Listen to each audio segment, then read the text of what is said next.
I always closely follow him and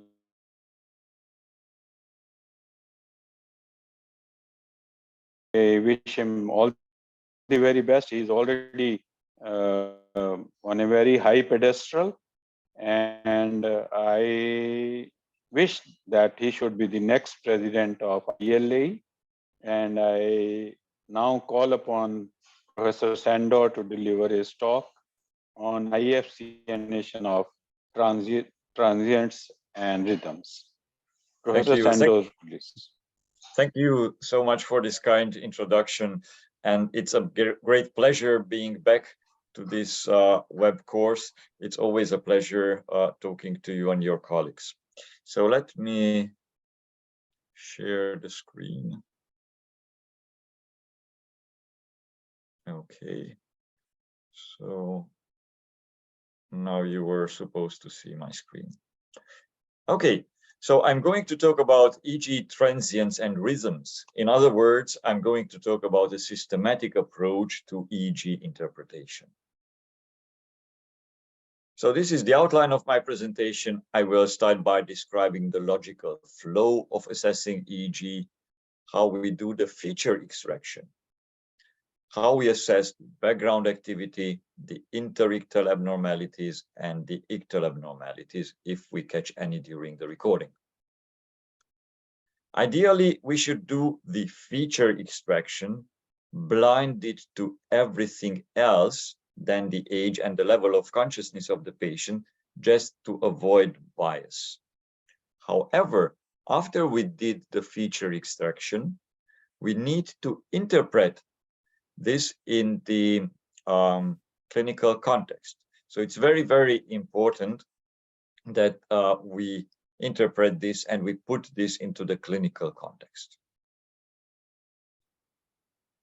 So I'm going to talk about the interictal abnormalities, the 4 W questions, the what, where, when, and why. And I'm going to dwell a little bit more on the operational definition of the interictal epileptiform discharges, which has been recently issued by the International Federation of Clinical Neurophysiology.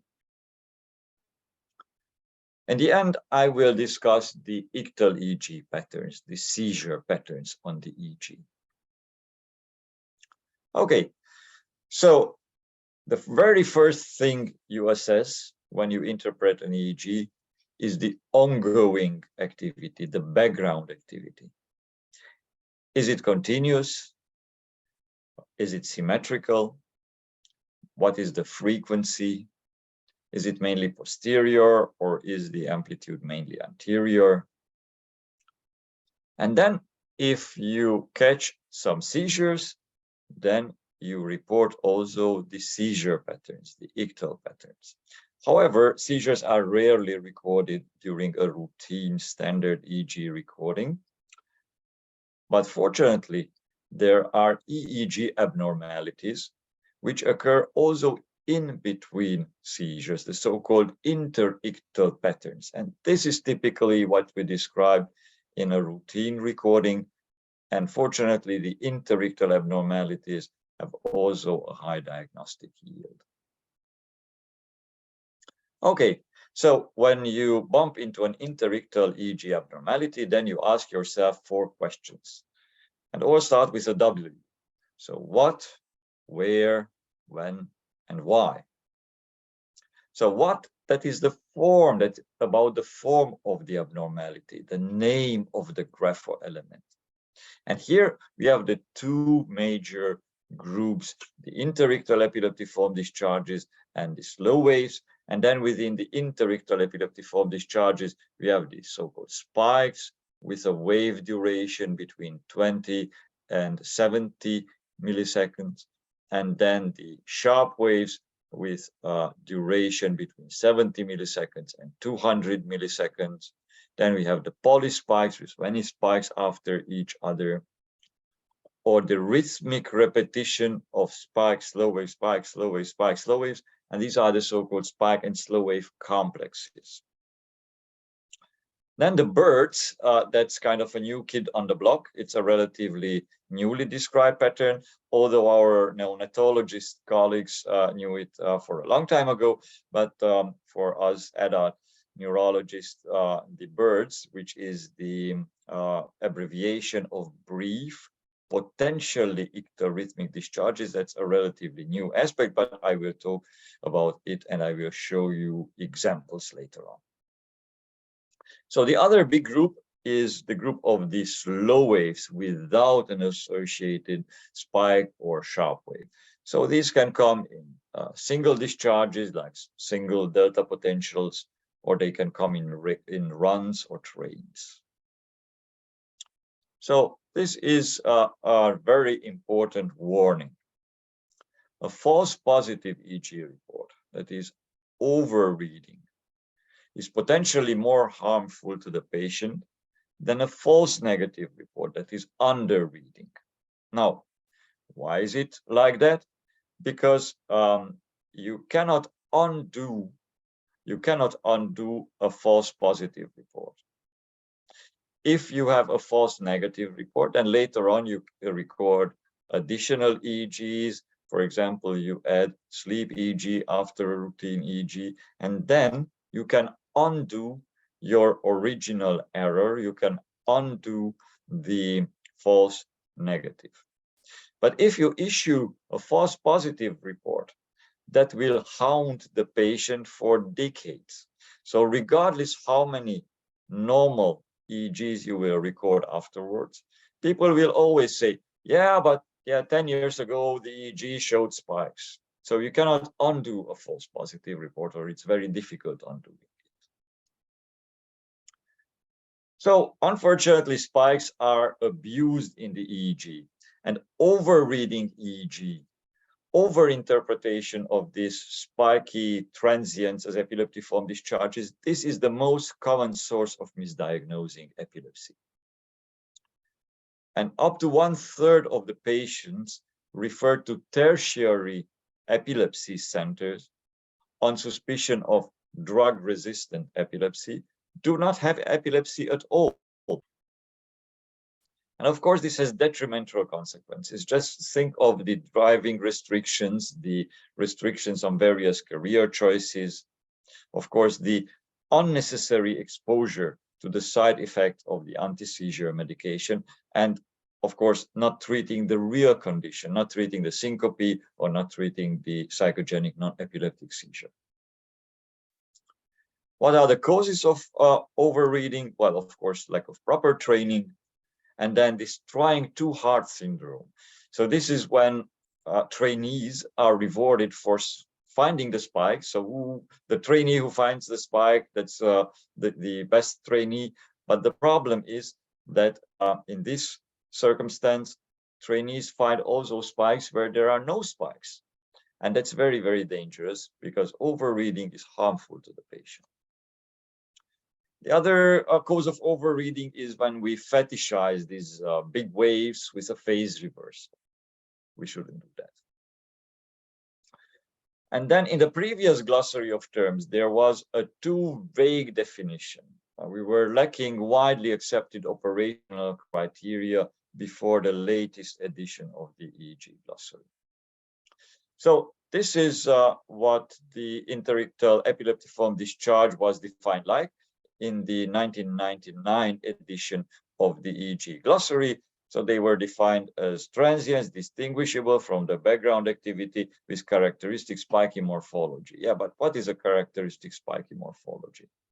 To do it more operational, in 2017, when we issued the latest edition of the EEG glossary, we tried to come with a more operational definition. So we spelled it out.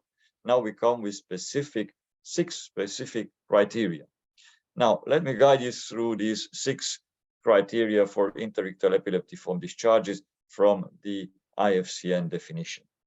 So this is an infographic showing you the 6 criteria. So the first one is that, of course, you need a wave with a spiky morphology, a pointed peak. This is important. Obviously, a spike is spiky, but this is not sufficient. Now, the second criterion is that the wave duration is different than the wave duration of the waves in the background activity. So here you can see this is the background activity with a different wave duration than what we see for the spike. Now, the third criterion is about symmetry. So either the upgoing slope is steeper than the downgoing slope, or the other way around, the downgoing slope is steeper than the upgoing slope. The fourth criterion is that the spike or sharp wave is followed immediately by a slow wave. Now, very importantly, you must check whether this correlation between the spike and the following slow wave is in all channels where you can spot the potential spike.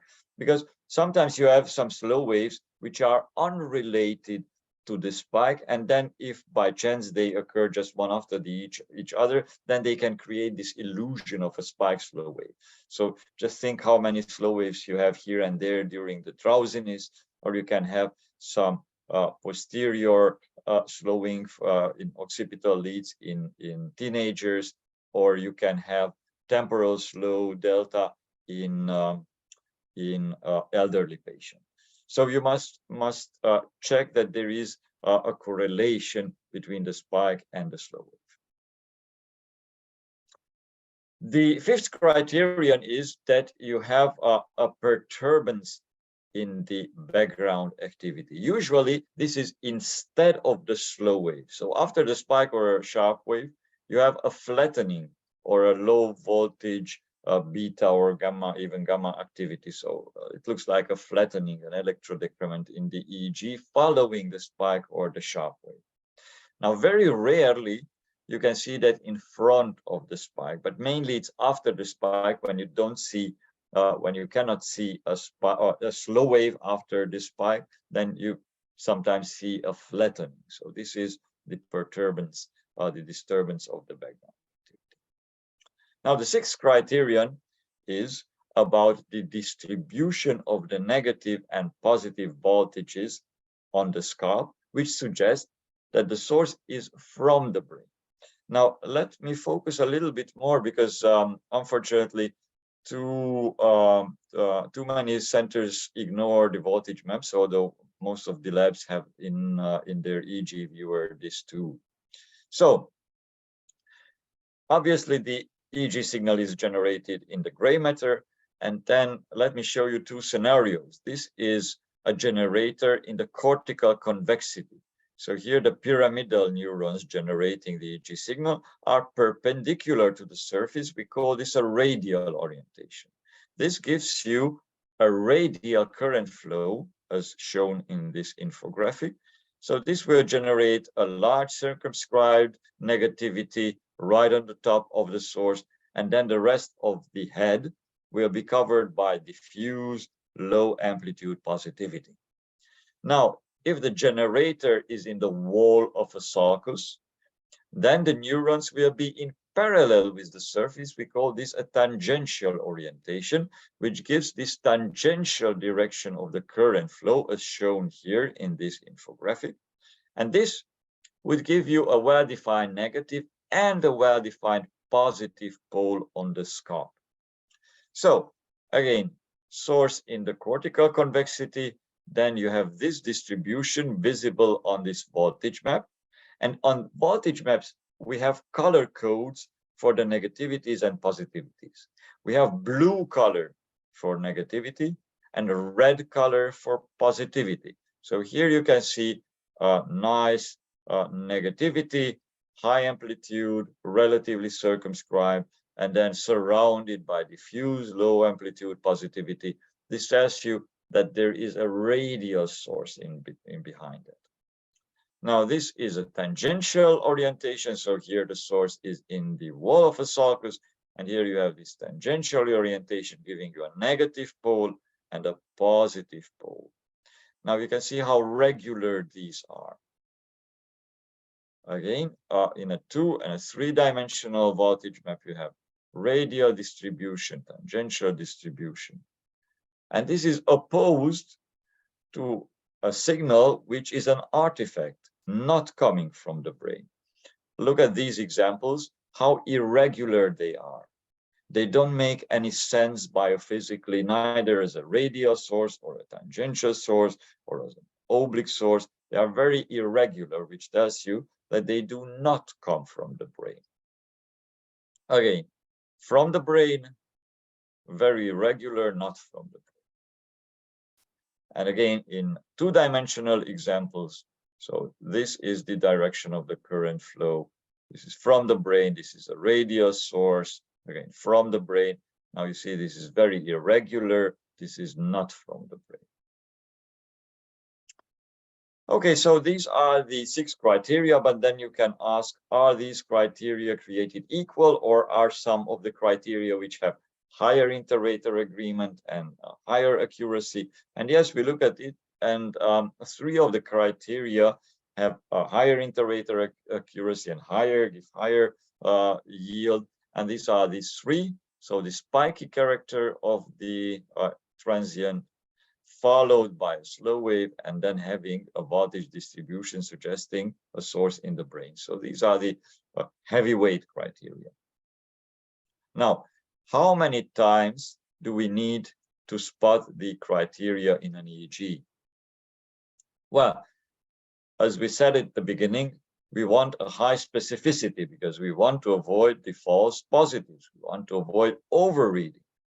So to have a specificity at recording level, to have a specificity beyond 95%, then we need to find at least one example of a beautiful spike. And when I say beautiful spike, then it fulfills at least 5 criteria. So if it's a typical spike, all experts in the field would agree that, yes, this is a nice spike, then it's enough to spot it once in a routine 20-30 minutes EEG recording. Now, if you have this typical constellation of the 3 heavyweight criteria, the spiky followed by a slow wave and then having a voltage distribution suggesting a source in the brain, then you must see it twice. Why? Because you want to avoid overreading the so-called slow fuse transients. So normal physiologic sharp transients fused with a posterior occipital slow wave of the use or a temporal slow in the elderly. So just to be on the safe side, for this 3 combination of 3 heavyweight criteria, you must see it at least twice in a routine 20 minutes recording. Now, if you have any other combination of 4 criteria, then you must spot it at least 4 times. And then you can go even below. So sometimes you have less typically pronounced, less characteristic interictal epileptiform discharges, but then you must spot them at least 5 times in the recording. And you cannot go below this. So you cannot go below transients fulfilling at least 3 criteria and abundantly present in the recording. And then, of course, remember, as I mentioned earlier, remember the normal variants, especially the slow fuse transients can be tricky, and the 6 Hz spike and slow waves, the WEM and the fold subtypes of that can be confusing. I'm not saying that you must stop and count all these criteria for each sharp transient you spot in a recording, because often you know that this is a spike, you are not in doubt. You know that this is not a spike and you're not in doubt, and you just browse the EEG and go to the next page. But often you are in doubt. And then what happens in centers? People get together, discuss it, and then it's a spike if the boss says that this is a spike. Well, now I'm giving you criteria so that you can be right even if you are not the boss, because you take the criteria and then count them. So again, this is for the controversial cases, but I'm not saying that you need to go systematically through the 6 criteria every time you find something. Okay, let's look at some examples. So let's start with this one. So let me show you the transient, and then you have to make up your mind whether this is epileptiform or non-epileptiform. So this is in a longitudinal bipolar montage. I hope you can see my cursor moving, so I'm highlighting it. And then this is in a common average montage. You can see it in this channel, and this channel, and this channel, and this channel. And then I'm showing you the voltage map corresponding to the peak of this discharge. And you can see the negativity, the positivity, and then a very nice current flow. So is it an epileptiform discharge or is it not an epileptiform discharge? And of course, this is a beautiful example of an interictal epileptiform discharge, fulfilling almost 6 criteria. So these samples were scored by experts. And then here you can see that number 5, the criteria number 5, did not reach majority, but several experts said that also criteria number 5 was there. And all experts agreed that all the other criteria were there. So let's go through them again. So number 1, it's spiky. Number 2, look at the base, look at the wave duration. This is very different than what's before and after it. Now look at the symmetry. So it's a less steep upgoing phase. So look, this is not as steep as the downgoing phase. So you can see there is a less steep phase here and then a very steep downgoing phase. So it's asymmetric. Now you have a following slow wave, which you can see in all electrodes. You can see it here, and you can see it here, and you can see it here, and you can see it here. Okay, now we come to the change in or perturbance of the background activity. Now, this did not reach the majority in this consensus trial, but here you can see that if you focus on the EEG just before the spike, there is an increase in the beta activity. I don't know how good the resolution of the screen is on the other side, but here where I'm pointing out with my cursor, here you can see beta activity, which is not in the rest of the trace. Now, number 6, here you can see the beautiful voltage map corresponding to a distribution of a source in the brain. Now let's look at the next example. Again, this is simple, so I start with simple examples. Here you can see the transient which you must assess. Is this an epileptiform discharge or non-epileptiform discharge? You can see this in a longitudinal bipolar montage, and then I'm showing it to you in a common average montage, and I'm showing you also the voltage map. So is this regular? Is this like an oblique or radial or tangential source, or is it irregular as if not coming from the brain? Well, is it an epileptiform or is it not an epileptiform discharge? Well, of course, it's not. It's an artifact.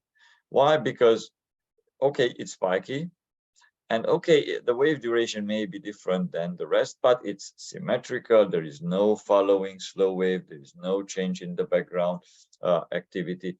And then if you look at the voltage map, it's very irregular. This does not come from the brain. So it only fulfills 2 criteria.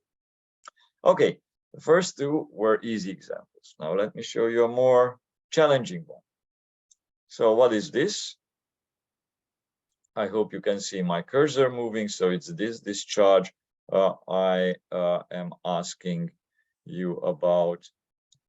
Yeah, and this is in a longitudinal bipolar montage.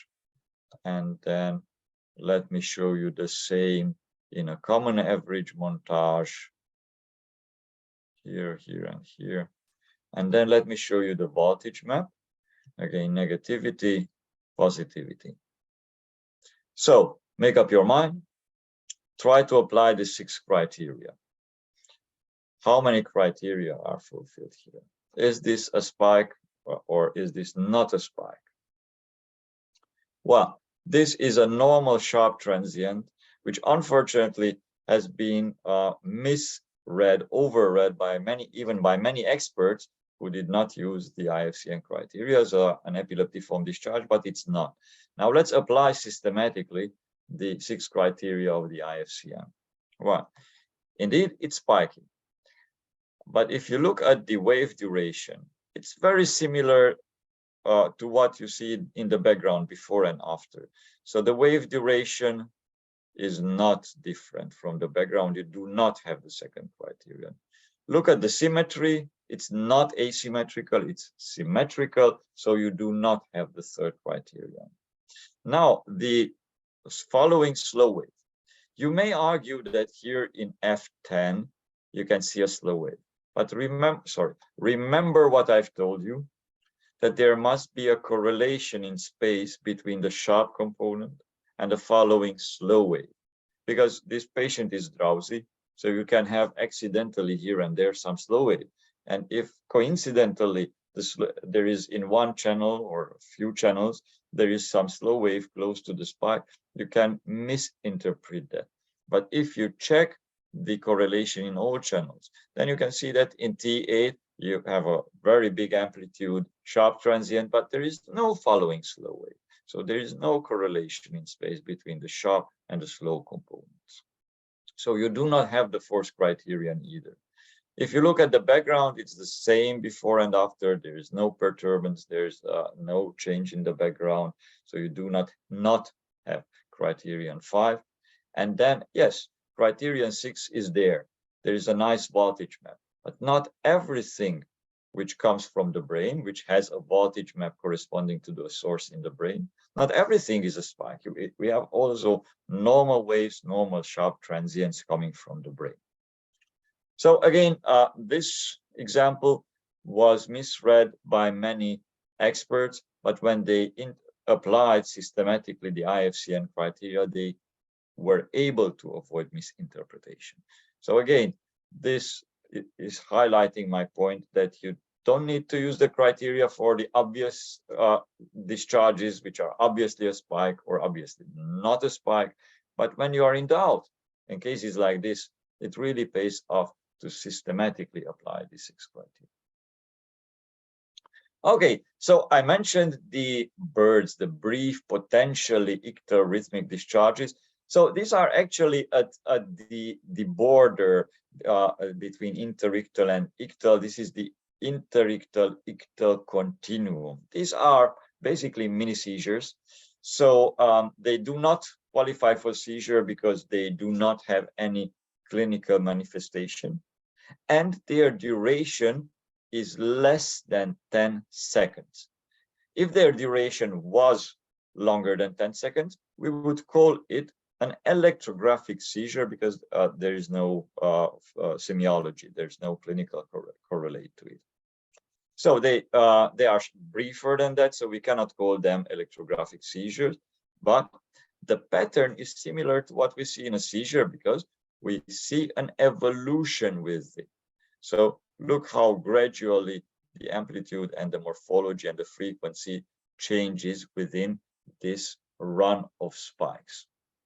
And then the other aspect pointing towards the fact that this is definitely a bird, a brief potentially ictal rhythmic discharge, is that the location is in the same place where we can see the interictal epileptiform discharges. So again, these mini seizures without any clinical correlate, these are the so-called birds, the brief potentially ictal rhythmic discharges, and they are at the interictal ictal continuum. Let me show you the same in longitudinal bipolar montage, so you can see it's short.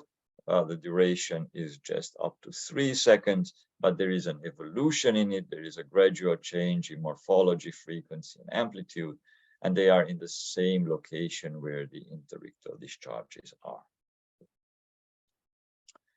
Now let me show you another pattern. So now we go to the other big group within the name of the graph element. So we are still dealing with the what. What is this?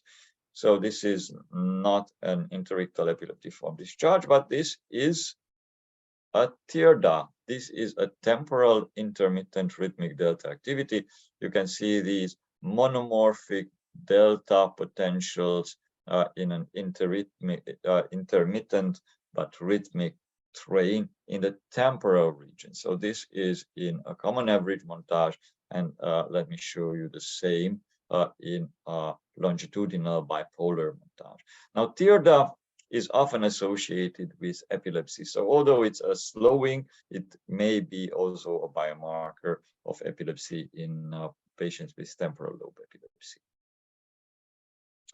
Now, this is also slowing, but look at the distribution. So it's frontal, and then it's bilateral and synchronous. Still intermittent, so it starts here and stops there. So it's still an intermittent rhythmic run of delta activity, but it's frontal, not temporal. And it's bilateral synchronous, not unilateral. So this is the FIRDA. This is the frontal intermittent rhythmic delta activity. And often you see this pattern in patients with encephalopathy. Now let me show you the next pattern. So here you can see again delta waves, but it's almost continuous. It's not intermittent, it's almost continuous. And then look at the morphology. So the shape of one wave does not resemble the shape of the next wave and the shape of the next wave. So therefore we call it polymorphic delta activity. And this is something you see often in lesional cases around on the lesion, because the deafferentation of a cortical patches generates such rhythm. Okay, so let's come back to the 4 Ws. So we discussed the what, the name of the abnormality, the name of the EEG graph element. Now the next question is where? What is the location of it? And if it's focal, if it's in just one region of the brain, then you describe that region of the brain. But if you see it bilaterally, synchronously, so in the same time at the homologous electrodes on the left and the right side, then you call it bilateral synchronous, which is the EEG equivalent of generalized. So patients with generalized epilepsy have bilateral synchronous discharges. The third question is the when, and this is about the time-related characteristic. So within the recording, how often do you see it? Do you see it rarely, occasionally, or do you see it abundantly or almost continuously? And then the other question related to the time is within the discharge itself. So not within the recording, but within the discharge itself. Does it come as a single potential, or does it come in trains or runs? And if it comes in a train or run, is it rhythmical or arrhythmical? And if it's rhythmical, what is the frequency? Now, all these, I can guarantee you that all these features do have clinical relevance. So you extract them not just for the sake of reporting, you extract them because you can use them to draw a clinical conclusion. Now, the last question is why? And this is, does it occur spontaneously, or is it provoked by something? So why is it? Is it provoked by hyperventilation or intermittent photic stimulation, or some exotic things like in patients with reading epilepsy? Is it just provoked by reading? So this is the last question when you which you need to address if you spot an interictal epileptiform discharge.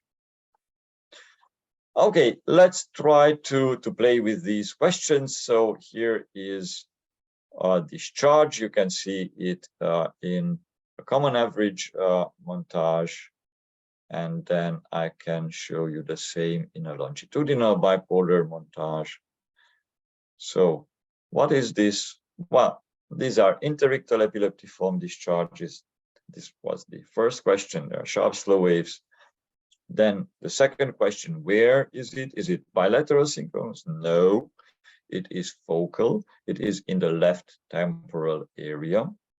And then they are almost continuous, and this is during a slight drowsiness and not provoked by anything. So this focal sharp and slow wave in the left temporal area was recorded in a patient who underwent selective amygdalohippocampectomy and did not become seizure-free. So here the remnant, the remaining lateral neocortical area generates the epileptiform discharge. Now let me show you another example, and let's play again with this question. So what is this? And you can see it here. Well, this is a polyspike. And then where it occurs? Well, it's in the left posterior quadrant. This is in a child. This is mainly in O1, but also in P7 and P9. And then Is it in a train? No, it comes as a single discharge. And when is it? Why does it come? Well, it's during sleep. You can see the sleep spindles there. So if you put all this together, then you can see these nice focal polyspikes in the left posterior quadrant, and this is from a child with focal cortical dysplasia. Okay, now let's see the next example. So what can you see here? Well, you can see spike and slow waves. So that's the what. Now let's look at the location. So you can see the left and right side are synchronous, are in the same time. So it's bilateral synchronous, that is generalized. Now it comes in a run or train, and this is rhythmical. If you look at the frequency, then the frequency is around 3 Hertz, 3 cycles per second. And why does it come? Because it is provoked by hyperventilation.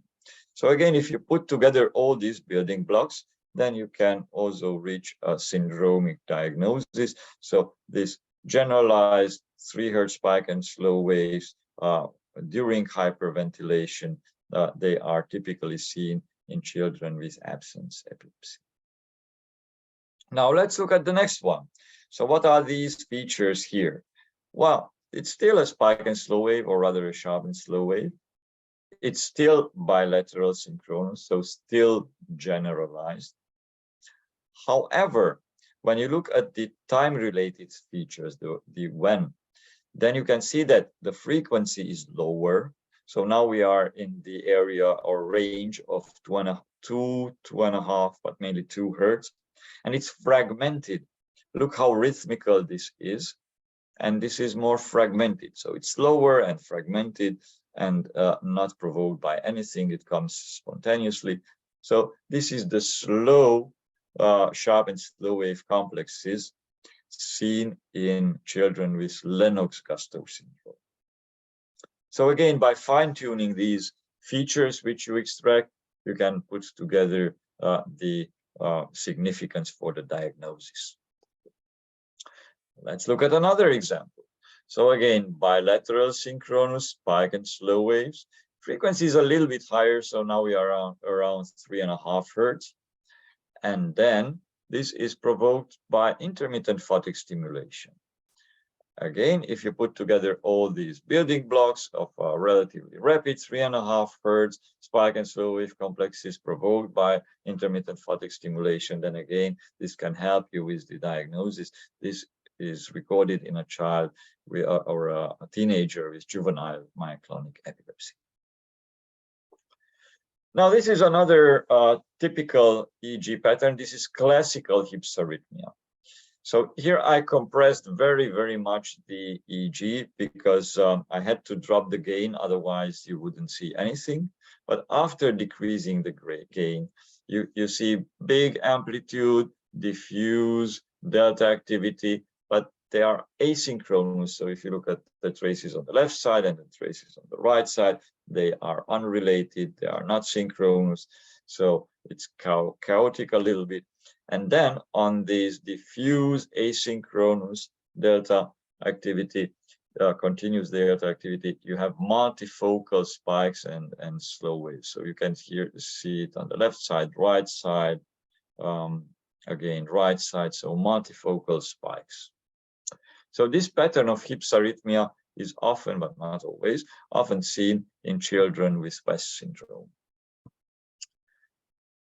Okay, so let's move on to the ictal EEG abnormalities. So if you are so lucky in a routine recording to catch a seizure, or if you prolong the recording, if you do long-term video EEG monitoring and you catch a seizure, then you must analyze the ictal EEG pattern, the seizure EEG pattern. And here we have various patterns, but the main categories are the following, main classes are the following. Rhythmic spike and waves, that this can be also a quasi-rhythmic run of spike waves. Then there is a rhythmic evolving pattern. So a rhythm, an ictal rhythm with evolution in time and space. It can be an electrodecrement early during the recording. And then more evasively, any EEG abnormality which is time-locked to semiology, to a clinical manifestation. Okay, let's see examples. So here you can see the bilateral, synchronous, spike and slow wave, 3 Hz activity. This is what you see in a typical absence seizure. So any EEG activity with spike and waves with a frequency beyond 2.5 Hz and a duration beyond 10 seconds is considered an electrographic seizure. Of course, if you have clinical manifestation to it, then you call it an electroclinical seizure. And often this pattern seen on the screen, often this is the EEG correlate of a typical absence seizure. You can see here the same bilateral synchronous, that is generalized 3 Hz spike and slow wave complexes in a longitudinal bipolar. Now here the frequency is lower, so we still have sharp and slow waves, still bilateral synchronous, but fragmented, and also the frequency is lower. So this is the EEG pattern in an atypical absence. And here you can see the same fragmented, slower, sharp and slow wave pattern during an atypical absence.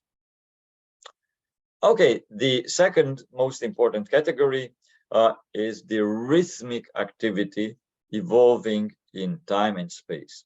So if you assess the evolution, then it pays off compressing the EEG in a horizontal direction. So look at more seconds on the screen because you would see better the evolution in time and space. So I usually tell my students that an ictal rhythmic activity is not a dead, it's not a monomorphic rhythm. It changes in time and space, so it has a life, it kind of moves. So after compressing the EEG, look at this high frequency, low voltage pattern here in O1 and P3. And then if you follow them in time, then you can see that gradually the amplitude changes, gradually the morphology changes, gradually the frequency changes. So this is the evolution in time. And then you have the evolution in space, which is the propagation. So here you've seen the evolution in time. And now here you can see the evolution in space, which is the propagation. So at the end of this screenshot, you can also see the activity propagated to the contralateral hemisphere. So it's on the right side. This is another nice example of an evolving ictal rhythm. And again, look at the changes within the green arrow. So the amplitude changes gradually in time, the frequency changes gradually in time, the morphology changes gradually in time. So this is the evolution in time. And then the propagation is the evolution in space. So we have the spatiotemporal dynamics. And you can see the same here within the green circle in the longitudinal bipolar montage. So again, nice evolution in time and space. Now this is from a primarily generalized tonic-clonic seizure. You can see a nice run of rhythmic spikes, but again, this changes in time. So there is a nice evolution in time also here in this generalized tonic-clonic seizure. Now, the third category is very under-recognized, so pay a little bit more attention to the electrodecrement, because this often can be seen also in focal seizures at the very start of the seizure, and it's often missed. So look at this EEG, and then look at the first green rectangle I inserted. So compare the left and the right side, which in my system comes in red and in blue color, the left and right sides. So they are symmetrical. So here you still have a symmetrical background activity. Now look at a couple of seconds later what happens. So within the black rectangle, look at the left and the right traces. And they are not symmetrical any longer. You can see here the background activity on the left side, but you cannot see on the right side. You can see it on the left side, but you cannot see it on the right side. But then more posteriorly in P7 and P8, they are already symmetrical. So it's a focal electrodecrement. It's a focal disappearance of the background activity. And then you could ask, how come a disappearance of a rhythm, that's the ictal sign? Well, if you implant deep electrodes here, then you would see low voltage fast activity at this point in time during the seizure. However, the amplitude is so small that it cannot cross the scalp, so you would not see the very low voltage fast activity on the scalp electrodes. What you would see is just a disappearance of the background activity. So this is a very useful sign. Please pay more attention to it. Okay, let's see another example. So can you spot the electrodecrement? So look at the background activity, the posterior dominant rhythm on the left side, and then the right side, left side, right side. Does it disappear on any of these sides at a point in time? I can show you the same in a common average montage. The previous one was a longitudinal bipolar. So again, look at the left side. So the posterior dominant rhythm seen here, it continues throughout this screen. But if you look at the right side, which comes in blue color in my EEGs, then it disappears here. So you can see that here the background activity stops and there is a flattening. There is an electrodecrement. Again, this is a very, very useful sign. You can see it also in generalized seizures, as in this example. So after the polyspike, you can see a flattening, a generalized electrodecremental response. So you can see that in generalized seizures too. Here you can see a polyspike, which is the EEG, typical EEG correlate of a myoclonus. Now, this is the last category, and this is a little bit elusive. Now, look at what's happening in this C4 derivation, C4 channel. So you can see some polymorphic delta activity. You would never call this an ictal rhythm. I would never call this an ictal rhythm. But look at the EMG surface electromyography traces here at the bottom. They come in green color. Now, time-locked to these polymorphic delta waves, there is a jerk, there is a clinical manifestation. Now, if you don't have EMG electrodes, then you can look at the EMG artifacts on the EEG electrode. So, for example, here in P9, you can see an EMG artifact. So if you have the video, then you can see nicely time-locked jerks to all this polymorphic delta activity. So even EEG patterns which normally are not associated to a seizure are ictal if you have time-locked clinical phenomena. So to sum this up, EEG interpretation needs a systematic approach. You check the background activity, the continuity, frequency, symmetry, distribution.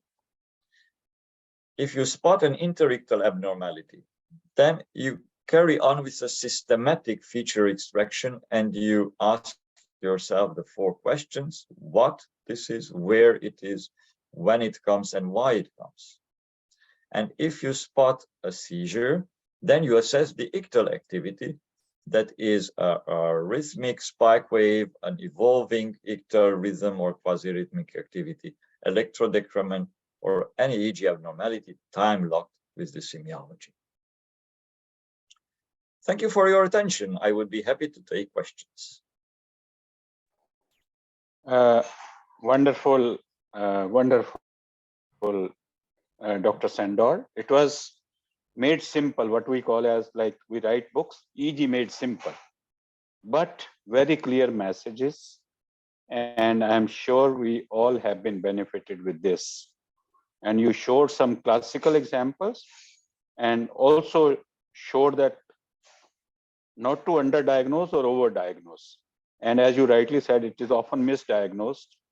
And sometimes, like EEG comes and we don't pay too much of attention and just sign it, where it can be error, not only error on a clinical error, but also can be lot of problem for the patient. If it's diagnosed as epileptiform discharges, but they are not, and put on anti-epileptic drugs without clinical correlation can be disastrous. So once again, thank you so much. And there are some questions in the chat box. Yes, Andor, you can take, Manjari, we can coordinate. Yeah, so There's there are some a few questions. questions. Thank you, Sandor, for the lovely talk. So one question by Dr. Surendra is, what is the duration to say that this is an ictal discharge or an interictal discharge in the case of absence seizure discharges and myoclonic? So, I mean, when will you say it's interictal absence versus ictal absence, interictal myoclonic versus ictal myoclonic? All right. So with the absence, so if you see a spike wave discharge longer than 5 seconds, then usually you have a clinical manifestation to it. So in many studies where, for example, they only have EEG and do not have the video, they consider it as an electrographic sign of an absence if the duration is over 5 seconds. However, if you test the patient carefully, you can spot some changes in the behavior also with shorter spike wave discharges. Especially the most sensitive test is looking at the reaction time. And then even with 1 or 2 cycles, you can spot that there is a prolonged reaction time. So if you test it, you can spot even shorter absences with discrete changes in the behavior. But otherwise, the rule of thumb is that usually if it's longer than 5 seconds, then it's highly likely that you have a clinical correlate to it. Now, the situation is not as clear for the myoclonic, because you can have polyspikes without any myoclonus. So there you cannot really use any EEG criterion to say that, okay, I don't have the video or I don't have any EMG, surface electromyography channel, but based on the EEG, I would say that this is long enough that a myoclonus should come. Unfortunately, we don't have that. Thanks, Sandor. There's another question here. How do we differentiate between a K complex, which is the normal sleep phenomenon, which happens in stage 2, versus a K complex, which is associated with the epileptiform transient? Yeah, and the same question could be asked also about vertex sharp transients. Yeah, especially in some children with otherwise high vertex sharp transients or K complexes and really spiky ones. Sometimes it can be challenging distinguishing them from interictal epileptiform discharges coming in the midline. There are 2 tricks which I usually tell my trainees. So the first one, I browse the EEG and try to find a K complex, a typical K complex and a typical vertex sharp wave, and then try to compare that with the discharging question. Is it at the same electrodes? Does it have the same form? So this is one thing that helps. And the other thing that helps is look at how it comes and goes depending on the sleep stage. So if you only see it during deep drowsiness, stage 2 sleep, and then during a late sleep it disappears, then it has the same pattern of occurrence as the vertex sharp transients and the K complexes. So it's highly likely it's a sleep grapholemon.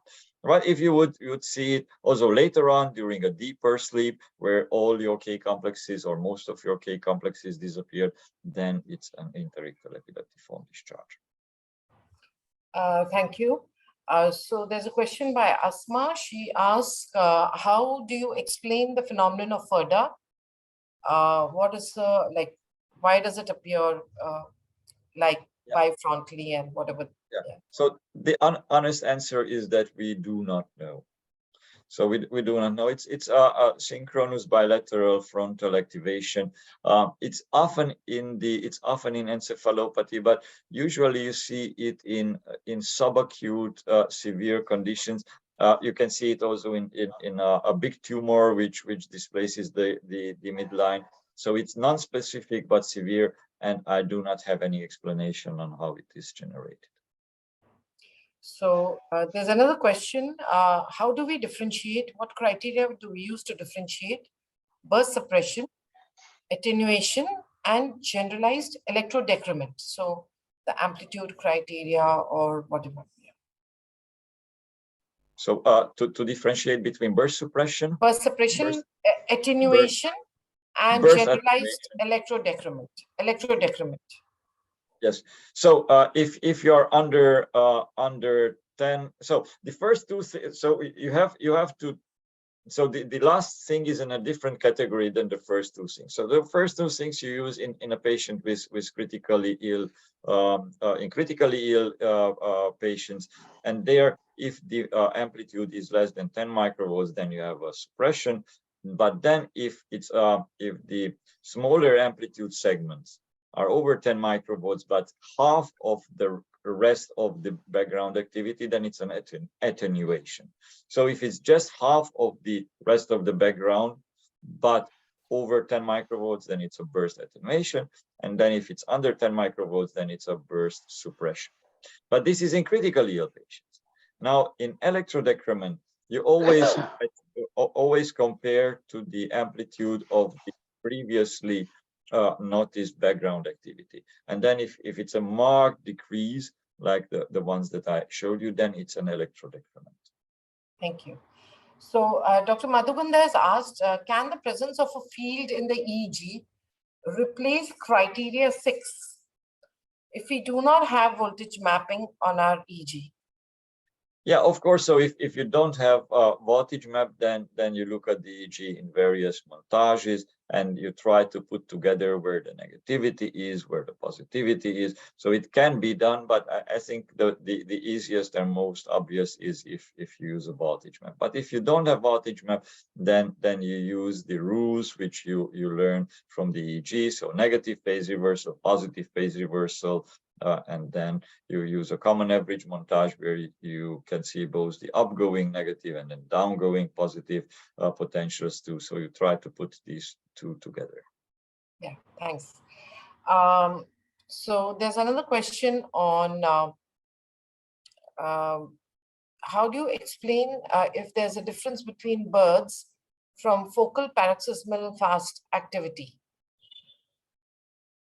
Yeah, that's a good question. So in basically of paroxysmal fast activity, the nice things that we see, especially during sleep in children with Lennox-Gastaut syndrome, would actually qualify as a bird, because often you see an evolution, or if not, then they are mainly bifrontal synchronous, where you in the rest of the EEG you would probably see also some bilateral synchronous frontal sharp and slow waves. So actually that would qualify as a bird, but that's a more specific entity for that syndrome. I think we're done. Many of the questions are actually being taken up in the previous classes. So we'll be putting up the previous classes online for viewers to see. I think we can conclude today's session, and I'd like to thank Sandor for this excellent talk to improve the precision of recognizing and reporting transients. It's been extremely useful to understand the philosophy behind your stating that one should not overcall. It can transform and impact the patient who presents with the EEG which is wrongly interpreted. I'd welcome Dr. Mehndi Ratta to give his concluding remarks. As I earlier mentioned, it was a fantastic talk, high academically learning objectives he has given, and IFCN criteria for transients and rhythms. Sandor, it was very informative, and we are grateful to you, and big thanks to you. And it's a late evening in India. It's around 8 p.m. I think your time may be around 4:30 or 3:30. Yeah, exactly. Yeah. So all the very best, and looking forward to trouble you again on some platform tomorrow morning. Looking forward to read your LinkedIn. LinkedIn activity. Okay. Thank you. And Thank looking you. forward to Bye-bye. Thanks, Sandor, for helping us catch out. up soon. That very Bye-bye. Thank you so Looking much. forward to Thank you. Goodbye. Bye-bye. Thank you. bye Goodbye. bye. Bye. Thank you.